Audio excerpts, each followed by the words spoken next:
очигледно се работи за брзо ширење на пожарот преку плафонот кој што не знам од што бил изведен, но очигледно дека од многу горлив материјал, затоа што за многу кратко време се прошири на целата кровна конструкција.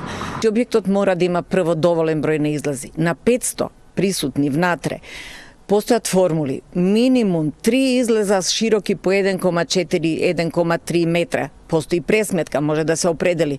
Таму имаше само еден излез. Значи, прво самиот објект кој ќе го погледнеме, не знам како некогаш добил употребна дозвола.